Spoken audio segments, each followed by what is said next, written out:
so much, Brianna, for joining us today. Thank you for having us. Yeah, we appreciate you joining us. Like I said, sponsoring this segment and our sustainability issue and our health and wellness and nutrition supplement next month. I mean, Safeway does more than sell food.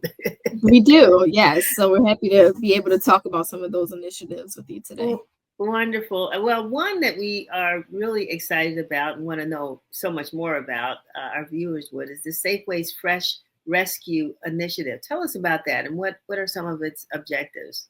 Sure. Yeah. Our Fresh Rescue Initiative is a way that our associates basically call or scout each aisle every single day and pull perfectly good product from the shelves, from the refrigerators, and we kind of store it away for food rescue initiatives like food banks, food pantries, and the like.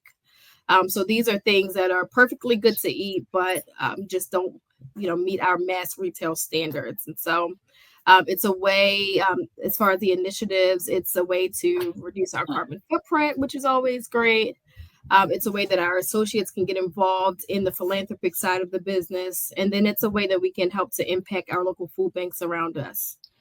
It makes sense. A lot of people, I think more and more people now are concerned about food waste and recognizing that, okay, so I didn't eat my greens or I didn't do whatever, but it doesn't need to necessarily go into a trash can or be disposed of. And then we also are hearing more and more news about what's happening with these food banks, that there's a great need and not enough to deliver. So what inspired Safeway to launch this initiative? Well, like I said before, we're always constantly looking for ways to reduce our carbon footprint. We have a very ambitious goal. So by 2030, our goal is to have zero food waste in the stores. And so it's little steps like this that allow us to meet those goals every single day. Is there a process that's involved in rescuing food that maybe even people could adopt in their own homes? What would you? So a part of the actual, workflow of our associates every day is to scout those aisles and to check things like sell-by dates and, even appearances to the eye. A lot of times, we're blessed in this Western culture that a lot of us shop with our eyes, right? And so if it doesn't look perfect, we don't want to pick it up. But that doesn't mean that the food is inedible or not good. So a lot of those quality standards we follow, and then we pull those items. And through the help of our partners through Feeding America, we follow strict guidelines on how to store those foods. So like you mentioned before, a lot of us do it in our day-to-day shop, right? We may buy something that's close to the sell-by date, but we freeze it. And so we do the same with our products in store. And so we follow those guidelines on how to properly store and elongate that shelf life. And then we have a great database of food pantries that we service, and we have them on rotation. They call up, and we're able to, some of those pantries, they come, they pick it up, or we've recently partnered with Uber Direct. And so we're able to put a shipment of goods, foods in Ubers and get them to the food banks. You mentioned, and you keep mentioning, which I think is important, a lot of us pay attention to those sell-by dates. Even there's a sell-by date, I guess, and a use-by date, right? Mm-hmm. So can you maybe explain to us, what's the science, and I know you're not the scientist, but what is the science that goes into determining those dates, and which ones should we really pay attention to? Yeah, so that is definitely above my pay grade, right? But I think, we need to take a page from our elders, right? It's the smell of it, it's the feel of it, it's the look of it. A lot of times, everything has a sell-by date, even salt, which is crazy. So every single thing has a sell-by date, and you have to understand the economics of sell-by dates, right? So, we want things to retailers want things to transition out of the stores eventually. It can't stay forever.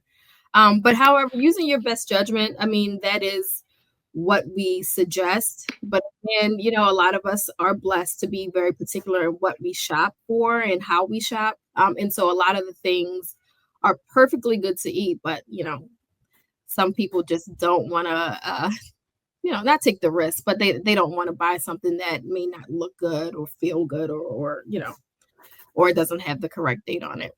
I would think that the biggest challenge for this initiative is produce, because a lot of times produce doesn't have necessarily a date on it, like Mhm. canned and boxed goods and what have you.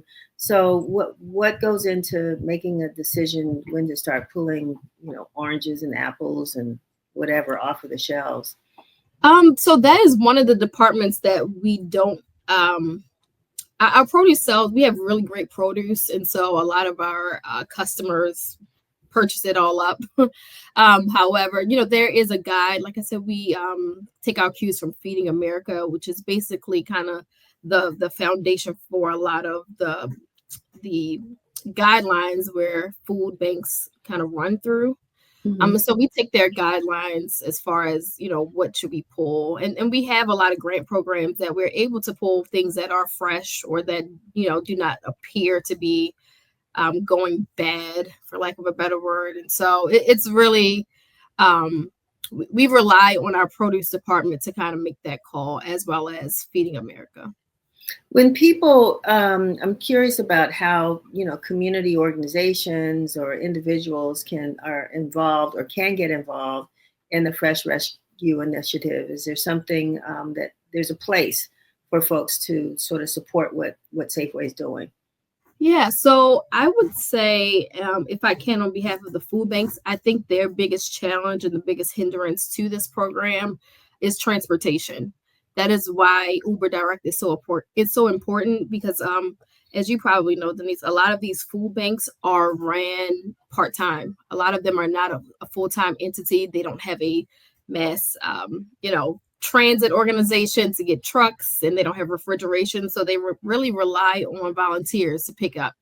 And so, if I would say, if you want to get involved, contact your food bank. A lot of us think of volunteering as, packing the bags and giving out the bags, but there are really some back end things that you could do, like picking up a pallet or so of food and delivering it to the food bank so the food bank can then distribute.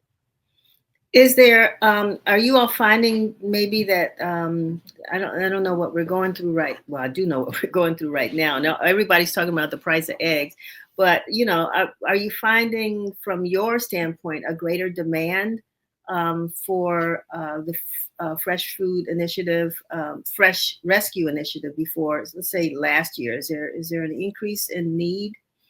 Slightly, and of course, we won't have all of those numbers until the end of the year. But lucky for us, we have a strong initiative to carry on. Whether when things go up and down in the economy, that's always been our goal. Even last year for 2024, we donated about $3 million alone in food to this initiative. So that's about 1.5 million pounds of food. That's just in the DMV alone. And so this is something that we continue to do and will in the future. Since we are talking about Earth Day, which is next week on the 22nd, and we did this issue, which we were so happy that you Safeway supported, as well as health and wellness. I want to kind of expand, if we can, some of the initiatives that Safeway has that address both of those. I mean, what you're doing in the sustainability areas and how you tend to try to support Safeway. I mean, health and wellness. Sure. Yeah. So as far as that initiative, we do have a program through our Food is Medicine program. And so that basically encompasses like SNAP match and things of that nature. And as far as educating the public that we service who maybe take advantage of those state and government resources like SNAP or formerly called food stamps.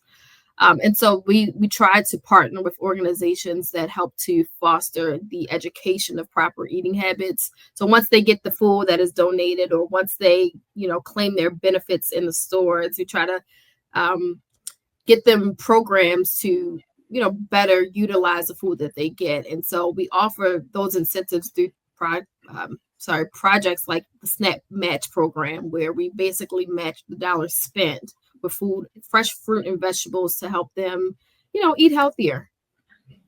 That sounds great. I think all of us are trying to find ways to do that, to eat healthier. Is there anything else that Safeway is doing on the health front? You know that I know that some people will have, and maybe you all do this. And I think we talked about it before. You know, the shopper guide, someone that you can come in and kind of go down the aisles and help you to, you know, with your shopping, or seniors or something like that.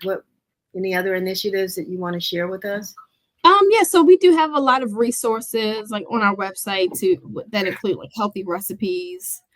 We have a great like food is medicine program that people can, go to our website and learn more information. We also really partner hand in hand with our pharmacy team to help, foster those great relationships between food and literally medicine as well. So our pharmacy team has great resources, not just about vaccines, but proper food to help you maybe not need so many medications. So yeah, we try to have a well-rounded approach to the customer.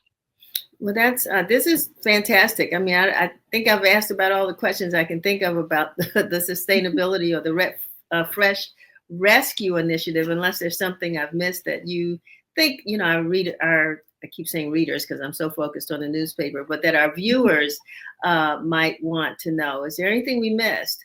No, I think we covered it. I mean, this is an initiative that we're really, really proud about. One of our initiatives is to have customers for life, and that's through Recipe for Change, whether it's, great food habits, offering great products, and then also servicing the community in which we serve. And so I'm just happy to be able to share a little bit about that information. Of course, if there's more information needed, if you are interested, if your viewers are interested, of course, they can visit safeway.com for more information. Wonderful. Well, Brianna, I want to thank you so very much for being with us today and for Safeway sponsoring this segment, to sharing information about what Safeway is doing on the sustainability forefront, as well as the health and wellness forefront. You all are actually, I think, doing a lot to educate and expand the needs or fulfilling the needs of our community. So I appreciate you taking the time to talk to us today. Thank you so much for having us. All right. Talk to you soon.